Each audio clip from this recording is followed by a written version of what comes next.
हाय दोस्तों, नमस्कार। आप सभी को मैं अभिषेक और आप देख रहे हैं करियर वांट स्टडी चैनल। ठीक है दोस्तों, तो चलिए आज हम लोग अपने एक टॉपिक की शुरुआत करते हैं। ठीक है, मुझे उम्मीद है कि आप लोग ठीक है, आप लोगों में ऊर्जा एवं उत्साह की कोई कमी नहीं होगी और आप लोग यहाँ पे मेरे साथ पूरे वीडियो को शुरू से अंत तक देखने का प्रयास करिएगा, ताकि दोस्तों आप लोग का जो इंडियन मैप को लेकर के जो डेवलपमेंट है वह भी शुरू से अंत तक हो सके, यानी उसमें कोई कमी नहीं रहे। ठीक है दोस्तों, तो हम लोग आज देखने वाले हैं भारत की भू आकृति। ठीक है, क्या देखने वाले हैं? भारत की भू आकृति। ठीक है, देखिए दोस्तों, यहाँ पे मैं टॉपिक का नाम लिख दे रहा हूँ, भारत की भू आकृति। ठीक है, भारत की भू दोस्तों बेहद महत्वपूर्ण है हमारे लिए और हमारे आने वाले भावी एग्जाम्स के लिए, क्योंकि दोस्तों भारत की जो भू आकृति है ना, यह बेहद महत्वपूर्ण है। ठीक है, और मैं आप लोगों को यह आश्चर्य होगा कि मैं बेहद महत्वपूर्ण ही क्यों कहता हूँ, क्योंकि दोस्तों मेरे द्वारा वही सारे टॉपिक पढ़ाए जाते हैं, वही सारे ऐसे पॉइंट्स को आप लोगों को बताए जाते हैं जो कि एग्जाम्स के दृष्टिकोण से बेहद महत्वपूर्ण है। क्योंकि दोस्तों मैं सिर्फ आप लोगों को ऐसे ही पढ़ाने नहीं आ गया हूँ, इससे पहले मैंने सारे एग्जाम्स के प्रीवियस ईयर क्वेश्चन सेट को देखा हूँ। ठीक है, कैसे कैसे उनमें क्वेश्चन आते हैं, क्या उनका पैटर्न रहता है, ठीक है, हर साल एग्जाम पूछने का, और किस किस टॉपिक से उनके द्वारा ज़्यादातर क्वेश्चन पूछे जाते हैं और क्या उनका लॉजिकल मेथड रहता है उस क्वेश्चन को सेट करने के प्रति, उन सारे पे भी बहुत ही अच्छे से ध्यान दिया गया होता है। ठीक है, तो आप लोग इस कन्फ्यूजन में बिल्कुल ही नहीं रहे, और यदि आप लोग को कोई कन्फ्यूजन होता भी है इस बात से, तो आप लोग मेरी बातों पे विश्वास मत करिए, आप लोग जाकर के उस क्वेश्चन जो भी प्रीवियस ईयर क्वेश्चन है उसके सेट को देखिए, तब आप लोगों को यह पता चलेगा, यह अनुमान आएगा कि यह जो बंदा धीरे धीरे करके सारे टॉपिक्स को बता दे रहा है वह वाकई हमारे लिए बेहद महत्वपूर्ण है। ठीक है, तो चलिए हम लोग इन सारे बातों पे ज़्यादा गौर नहीं करेंगे कि ये तो जनरली हम सभी के बीच होते रहते हैं। आइए हम अपने मेन टॉपिक को फोकस करते हैं, वह क्या? भारत की भू आकृति। ठीक है, भारत की भू आकृति। तो दोस्तों चलिए हम लोग इसकी शुरुआत करते हैं, क्योंकि दोस्तों अक्सर होता क्या है कि जब हमारे सामने यह बात आ जाती है कि उत्तरी मैदान क्या है, पूर्वी मैदान क्या है, पश्चिमी मैदान क्या है, पूर्वी हिमालय क्या है, उत्तरी हिमालय क्या है, पश्चिमी हिमालय क्या है, ठीक है, दक्कन प्रदेश क्या होता है, तो हमारे बीच तो समस्या आना असंभावी हो जाता है, क्योंकि दोस्तों हम लोगों ने ऐसे ऐसे छोटे पॉइंट्स को कभी देखा ही नहीं, परंतु यहाँ पे हम लोग उन सारे पॉइंट्स को देखने वाले हैं, क्योंकि हमारा यहाँ पे उद्देश्य है एग्जाम्स के दृष्टिकोण से आने वाले जितने भी क्वेश्चन है, जितने भी पॉइंट्स है, उन सभी को देख डालना। ठीक है, तो चलिए यहाँ पे दोस्तों आप लोग देख पा रहे होंगे कि यह जो जम्मू कश्मीर है, यह जो लद्दाख है, और यहाँ पे जो हिमाचल और उत्तराखंड है, यह सभी जो है वह किसके अंतर्गत आता है? तो यह सभी जो क्षेत्र है यह पश्चिमी हिमालय कहलाता है। ठीक है, पश्चिमी हिमालय, यानी जो जम्मू कश्मीर, लद्दाख, हिमाचल प्रदेश और उत्तराखंड का जो भाग है, यही हमारा पश्चिमी हिमालय का भाग है। ठीक है, यानी जैसे ही पश्चिमी हिमालय कहा जाएगा, आप लोगों के किस किस चाहिए? तो जम्मू कश्मीर, लद्दाख, हिमाचल प्रदेश और उत्तराखंड। ठीक है, कौन कौन से स्टेट? जम्मू कश्मीर, लद्दाख, हिमाचल प्रदेश और उत्तराखंड। दोस्तों मैं यहां पे बार बार इसलिए रिपीट कर देता हूं कि जैसे ही आप लोग से क्वेश्चन आएगा, निम्नलिखित में से कौन सा स्टेट ऐसा है जिसके अंतर्गत पश्चिमी हिमालय का भाग स्थित है, तो आप लोग को वहां पे तो सही आंसर क्लिक करना ही बनता है। और मुझे उम्मीद है कि यदि आप लोग इस वीडियो को देखते हैं शुरू से अंत तक, तो जितने भी भारत के भू आकृति से संबंधित क्वेश्चन है उसको आप लोग सही ही टिक करिएगा, राइट आंसर ही आप लोग चूज करिएगा। तो चलिए आगे बढ़ते हैं हम लोग। उसके बाद दोस्तों हम लोग देखते हैं यहां पे यह जो हमारा अरुणाचल प्रदेश और सिक्किम का भाग है। ठीक है, कौन कौन? अरुणाचल प्रदेश और सिक्किम का जो भाग है, यही हमारा पूर्वी हिमालय कहलाता है। क्या कहलाता है? पूर्वी हिमालय।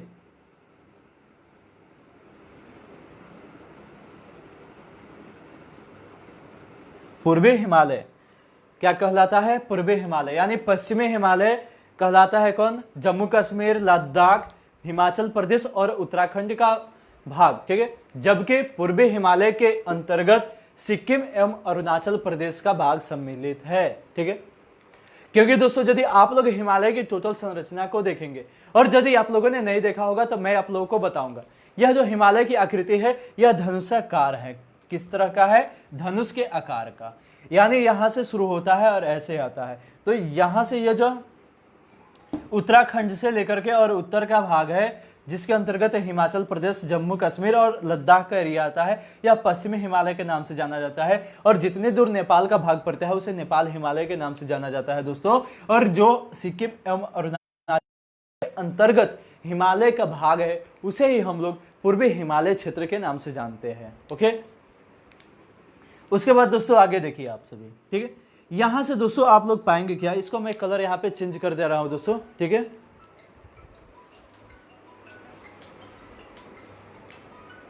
चलिए दोस्तों यहाँ पे मैं कलर चेंज कर दे रहा हूँ, ठीक है।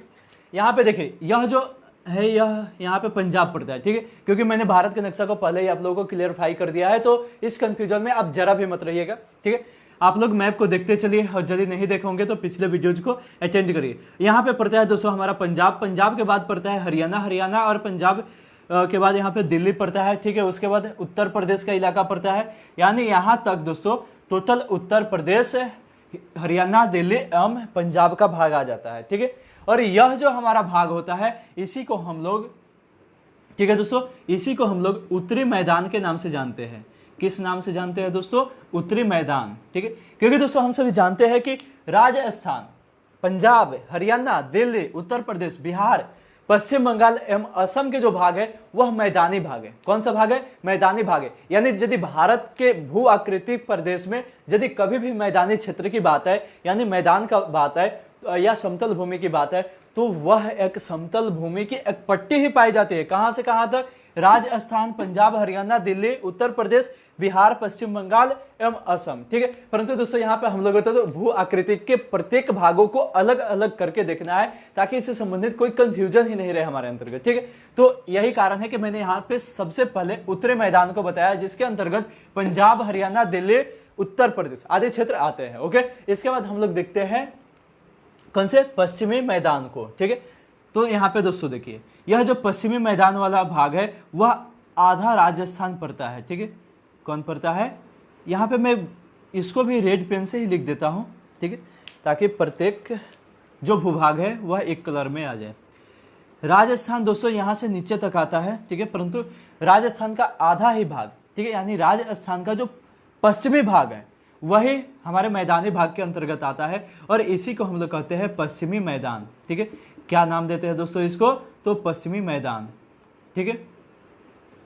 और उसके बाद दोस्तों, ठीक है, उसके बाद यहाँ पे जो बिहार, पश्चिम बंगाल, ठीक है, यहाँ पे जो बिहार, पश्चिम बंगाल और ये जो असम के प्रदेश है दोस्तों, ठीक है, यह जो असम के प्रदेश है, तो असम के प्रदेश में भी यह जो समतल पट्टी सिर्फ जाएगी एक क्षैतिज रूप में, वही भाग, ठीक है, यानी असम का जो लूप आता है नीचे की तरफ वाला नहीं, यह जो एक पट्टी की तरफ जाएगा यही वाला भाग मैदानी भाग के अंतर्गत आता है। और दोस्तों जो बिहार, पश्चिम बंगाल और असम को मिला करके, बिहार, पश्चिम बंगाल एवं असम को मिला करके जो समतल मैदान की पट्टी बनती है उसी को दोस्तों हम लोग पूर्वी मैदान के नाम से जानते हैं। किस नाम से जानते हैं? तो पूर्वी मैदान के नाम से जानते हैं, ठीक है दोस्तों। यहां तक आप लोग नोट करते चलिए क्योंकि दोस्तों यह बेहद महत्वपूर्ण है आपके लिए, तो आप लोग इसे नोट करते चलिए कि पश्चिमी जो हिमालय है, ठीक है, उसके अंतर्गत जम्मू कश्मीर, लद्दाख, हिमाचल प्रदेश और उत्तराखंड का भाग आता है। पूर्वी हिमालय के अंतर्गत सिक्किम और अरुणाचल प्रदेश, जबकि मैदानी भाग के अंतर्गत मैदानी भाग के अंतर्गत राजस्थान, पंजाब, हरियाणा, दिल्ली, उत्तर प्रदेश, बिहार, पश्चिम बंगाल एवं असम के क्षेत्र आते हैं। जबकि पश्चिमी मैदान में सिर्फ पश्चिमी राजस्थान आता है, उत्तरी मैदान में पंजाब, हरियाणा, दिल्ली एवं उत्तर प्रदेश आता है, पूर्वी मैदान में बिहार, पश्चिम बंगाल एवं असम के क्षेत्र आते हैं, ठीक है दोस्तों। तो सबसे पहले आप लोग फटाफट इतनी बातों को नोट करिए क्योंकि दोस्तों इसके बाद यदि हम लोग आगे बढ़ेंगे तो हमारा जो भारत का मैप है यह बहुत ही भरा हुआ प्रतीत होगा और दोस्तों यहाँ पे आप लोग नोट नहीं कर पाएंगे, तो इसको आप लोग नोट करते चलिए। यहाँ पे मैं नोट करने के लिए टाइम आप लोग को इसलिए दे रहा हूँ क्योंकि दोस्तों इसके एग्जाम्स के व्यू से बहुत ही महत्वपूर्ण स्थान है, ठीक है, और यह याद रखना आप लोगों के लिए बेहद जरूरी है क्योंकि इसको समझने के बाद ही आप लोग ज्योग्राफी को समझ पाएंगे, ठीक है। तो नोट करिए आप लोग।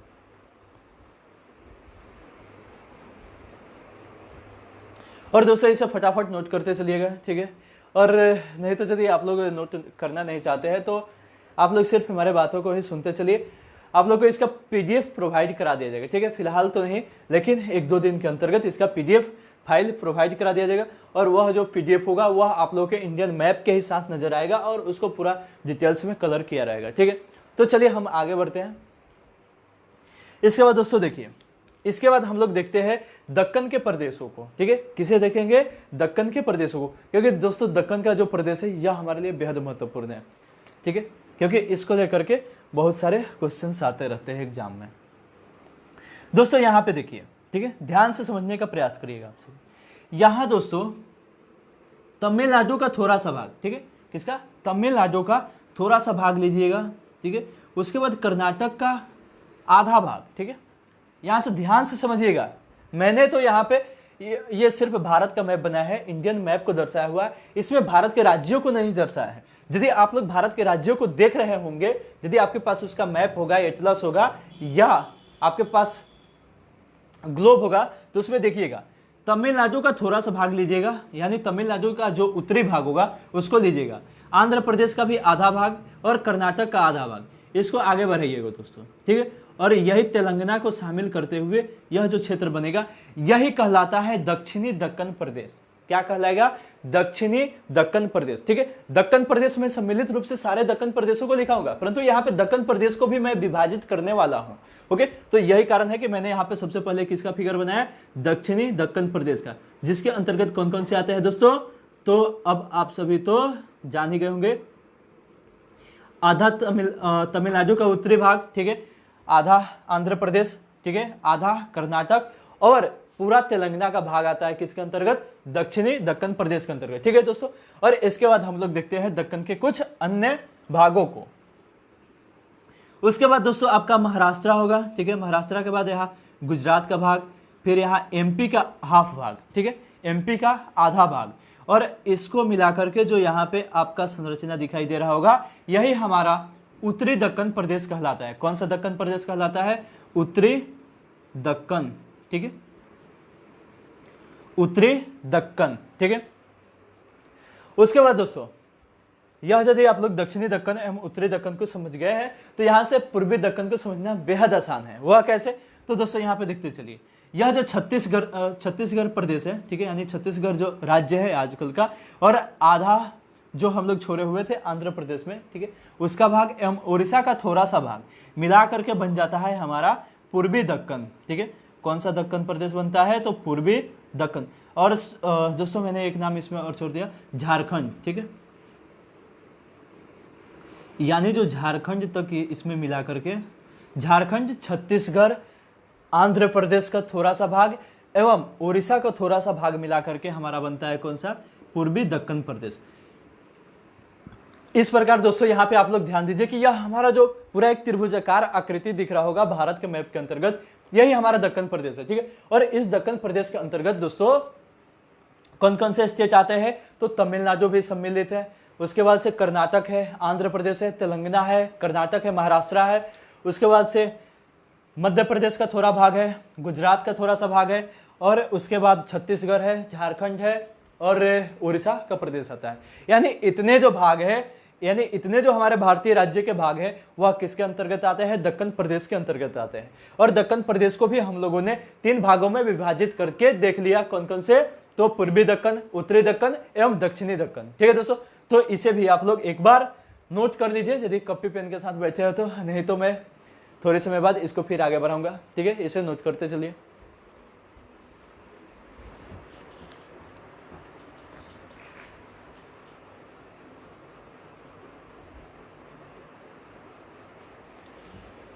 ठीक है दोस्तों, चलिए आगे बढ़ते हैं। अब दोस्तों देखिए, इसमें कुछ क्षेत्र मैंने यहाँ पे छोड़ा हुआ जो आप लोगों को दिखाई दे रहा होगा कि आखिर ये बीच की भूमि क्या है, ठीक है, बीच की भूमि क्या है, इसे किस नाम से जाना जाता है। तो दोस्तों इसमें कंफ्यूजन करने वाली कोई बात ही नहीं है, इसको भी मैं यहाँ पे रेखांकित कर देता हूँ, ठीक है।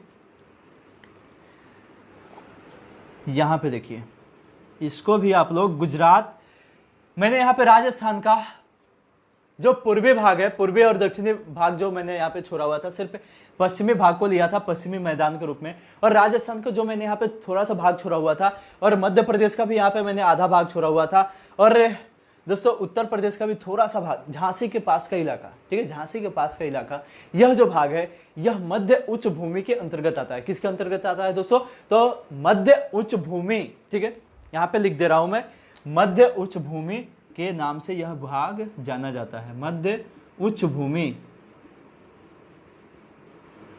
ठीक है दोस्तों। और इसके आगे देखते चलिए दोस्तों, इसके आगे दोस्तों यहां पे दोस्तों आप लोग देख रहे होंगे, ठीक है, यहां पे एक और यहाँ पे मैंने क्षेत्र छोड़ा हुआ है जिसे आप लोग देख पा रहे होंगे, ठीक है।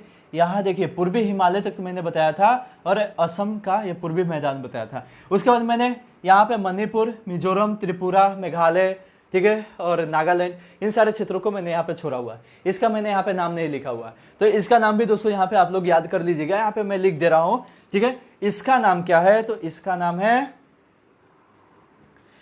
नाम है दोस्तों उत्तरी पूर्वी हिमालय श्रेणी, ठीक है दोस्तों। क्या है? उत्तरी पूर्वी हिमालय श्रेणी। यानी दोस्तों जो अरुणाचल प्रदेश और असम को छोड़ करके जो बाकी लेफ्ट के राज्य है, जैसे कि नागालैंड, मणिपुर, मिजोरम, त्रिपुरा एवं मेघालय, ठीक है, ये सारे राज्य जो है किसके अंतर्गत आते हैं? किस भू आकृतिक प्रदेश के अंतर्गत आते हैं? तो उत्तरी पूर्वी हिमालय श्रेणी, ठीक है, किसके अंतर्गत? उत्तरी पूर्वी हिमालय श्रेणी, ठीक है। और उसके बाद दोस्तों देखिए मैंने एक पट्टी के रूप में यहां से यहां तक छोड़ दिया है, ठीक है, यानी भारत के पश्चिमी भाग या भारत के पूर्वी भाग पे मैंने एक पट्टी को छोड़ दिया है, उसके बारे में मैंने नहीं बताया, उसको भी मैं यहां पे बता देता हूं, ठीक है, उसको आप लोग समझते चलिए। तो दोस्तों देखिए मैंने इसके पहले एक वीडियो अपलोड किया था, ठीक है, जिसमें मैं आप लोगों को यह बताया था कि भारत के कौन कौन से तट हैं, ठीक है, भारत के कौन कौन से तट हैं और किन किन राज्यों के तट को संयुक्त रूप से किस तट के नाम से जाना जाता है, ठीक है। तो उसे मैं एक बार यहाँ पे फिर से रिपीट कर दूंगा, उन नामों को नहीं, सिर्फ और सिर्फ उन स्टेट को यहाँ पे मैं आप लोगों को रिमाइंड करा देता हूँ, क्योंकि दोस्तों बहुत ज्यादा समय लग जाता है उन सारे बातों को बताने में, इसलिए आप लोग जो भी पिछले वीडियोज है उनको अटेंड करते चलिएगा, ठीक है। यहाँ से दोस्तों देखिए, यहाँ से तो स्थल भाग है, यहाँ से हमारा जलीय भाग प्रारंभ होता है, ठीक है। यहाँ से देखिए दोस्तों, यहाँ से लेकर के और यहाँ तक का जो भाग है, इसी को हम लोग भारत का पूर्वी तट कहते हैं। क्या कहते हैं दोस्तों? पूर्वी तट कहते हैं। और दोस्तों पूर्वी तट के अंतर्गत कौन कौन से राज्य आते हैं, तो उसको मैं बताते चल रहा हूँ और आप लोग इसे नोट करते चलिए, ठीक है, ठीक है। तो चलिए दोस्तों, पूर्वी जो भारत का पूर्वी भारत का पश्चिमी तट कहलाता है, ठीक है, क्योंकि यह तो पश्चिम का इलाका है। यहाँ पे मैं लिख दे रहा हूँ, यह हो गया वेस्ट साइड और इधर लिख दे रहा हूँ ईस्ट साइड यानी पूर्व साइड, ठीक है, सॉरी दोस्तों। तो यहाँ पे देखिए यह जो भारत का पश्चिमी तट है, इसके अंतर्गत मुख्य रूप से गुजरात, ठीक है, गुजरात के बाद महाराष्ट्र, महाराष्ट्र के बाद गोवा, गोवा के बाद कर्नाटक और कर्नाटक के बाद केरल स्टेट आता है। यानी यदि दोस्तों आप लोगों से यह पूछ दिया जाए एग्जाम्स में, पूछा हुआ क्वेश्चन है एग्जाम्स में, यदि आप लोग जरा भी प्रीवियस ईयर एग्जाम्स के क्वेश्चंस को देखते होंगे तब, ठीक, उसमें पूछा हुआ है कि निम्नलिखित में से कौन सा राज्य भारत के पश्चिमी तट के अंतर्गत आता है, ठीक है, निम्नलिखित में से कौन सा राज्य, ठीक है, भारत के पश्चिमी तट के अंतर्गत आता है। तो उसमें दोस्तों आप लोगों को ये सारे नाम अवश्य याद रखने होंगे, कौन कौन से? गुजरात, महाराष्ट्र, गोवा, कर्नाटक और केरल, ठीक है, इतने नाम तो आप लोगों को याद रखने ही रखने होंगे, ठीक है, यानी इसके अलावा कोई आप लोगों के पास शॉर्टकट ट्रिक ही नहीं है इसका। इसके बाद दोस्तों हम लोग यहाँ पे देखेंगे किसको? पूर्वी तट को, ठीक है, यानी पूर्वी तट के अंतर्गत कौन कौन से भारतीय राज्य आते हैं। तो मैंने आप लोगों को दोस्तों ऐसे करके संरचना बनाया हुआ था और उसके अंतर्गत इन तटों को विभाजित भी किया था और उनका नाम बताया था, परंतु यहाँ पे हम लोग सिर्फ स्टेट्स के नाम को देखेंगे। तो हमारा जो यह पश्चिमी तट हुआ उसके अंतर्गत गुजरात, महाराष्ट्र, गोवा, कर्नाटक और केरल है, जबकि जो हम लोग पूर्वी तट की बात करेंगे तो पूर्वी तट के अंतर्गत भारत के पश्चिमी बंगाल, उड़ीसा, ठीक है, आंध्र प्रदेश और उसके बाद तमिलनाडु का प्रदेश आता है, ठीक है। यानी पूर्वी तट के अंतर्गत कौन कौन से हमारे राज्य आते हैं? तो तमिलनाडु, आंध्र प्रदेश, उड़ीसा एवं पश्चिम बंगाल, ठीक है। परंतु दोस्तों इसमें ध्यान देने वाली बात क्या है कि कभी कभी पूर्वी या पश्चिमी तट न पूछ करके पूर्वी एवं पश्चिमी घाट पूछ देता है, ठीक है। सुनने में तो आप लोगों को दोनों नाम एक ही नजर आ रहे होंगे, क्योंकि हम लोग जनरली तट के जगह घाट और घाट के जगह तट का प्रयोग कर देते हैं। परंतु दोस्तों ज्योग्राफिकल व्यू से यह दोनों अलग अलग है, इन दोनों में विभिन्नताएं पाई जाती है। वह क्या उसको देख लेते हैं।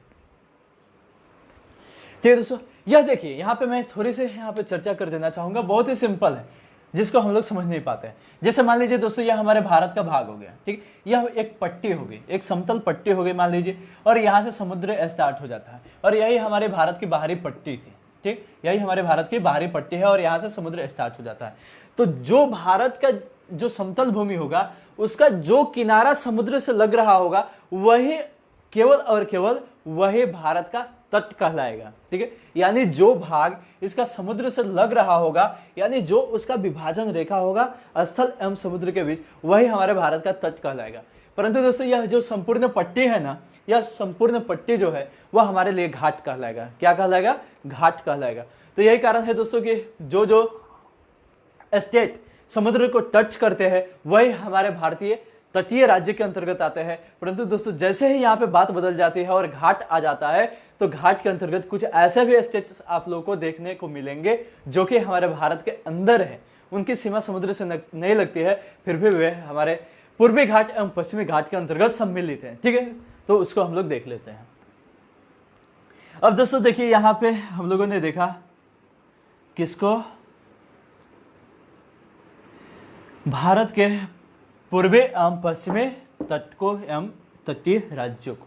उसके बाद दोस्तों हम लोग देखते हैं किसको, भारत के पूर्वी एवं पश्चिमी घाटों को। ठीक है, तो यदि घाट की बात आ जाती है दोस्तों, तो घाट के बाद घाट की यदि बात आ जाती है तो उसके अंतर्गत देखिए जो हमारा पश्चिमी घाट होगा, ठीक है, यानी यह जो हमारा पश्चिमी घाट होगा उसके अंतर्गत, ठीक है, यानी पश्चिमी घाट के अंतर्गत दोस्तों गुजरात को छोड़ करके, ठीक है, गुजरात को छोड़ करके जो भी मैंने पश्चिमी तट के अंतर्गत राज्यों का नाम लिया होगा वे सारे राज्य होंगे और उसमें तमिलनाडु शामिल हो जाएगा। यानी मैंने केरल तक ही पश्चिमी तट के अंतर्गत बोला था, परंतु इसमें तमिलनाडु भी शामिल हो जाएगा। तो एक बार इनके नामों को देख लीजिए, यानी जो पश्चिमी घाट के अंतर्गत आएगा स्टेट, उनके नामों को हम लोग एक बार यहाँ पे देख लेते हैं। वे कौन कौन से नाम होंगे तो उसके अंतर्गत आप लोग ध्यान में रखिएगा। पहला नाम आएगा महाराष्ट्र का, ठीक है, दूसरा नाम आएगा गोवा का, तीसरा आएगा कर्नाटक का, चौथा आएगा केरला का, ठीक है, और पांचवा आएगा तमिलनाडु का। ठीक है, यानी एक स्टेप यह नीचे खसक जाता है, यानी जो गुजरात था गुजरात से एक स्टेप नीचे खसक जाएंगे हम लोग, और जो हम लोग केरल तक ही आ रहे थे पहले, वह केरल से खसक करके नीचे कहां तक जाएगा तो तमिलनाडु के पास तक जाएगा। ठीक है, अब उसके बाद हम लोग यदि पूर्वी घाट के बारे में बात करेंगे तो वहां देखिए दोस्तों, यहाँ तमिलनाडु से तो स्टार्ट होता है, ठीक है, कन्याकुमारी के पास से ही स्टार्ट होता है हमारा पूर्वी घाट। और देखिए तमिलनाडु, आंध्र प्रदेश और तेलंगाना का भाग, देखिए दोस्तों तेलंगाना जो है वह समुद्र से लगता नहीं है, मगर हमारे पूर्वी घाट के अंतर्गत उसका कुछ क्षेत्र आता है। ठीक है, तो उसके बाद हम लोगों ने देखा कि तमिलनाडु, आंध्र प्रदेश, तेलंगाना, उड़ीसा एवं पश्चिम बंगाल के जो भाग है, पश्चिम बंगाल जैसे जो राज्य है वह हमारे पूर्वी घाट के अंतर्गत आते हैं। तो दोस्तों हम लोगों ने इस वीडियो में भारत का जो संपूर्ण भू आकृतिक क्षेत्र है, ठीक, भारत को जितने भी भू आकृति में विभक्त किया गया है उन सभी बातों को हम लोगों ने देखने का प्रयास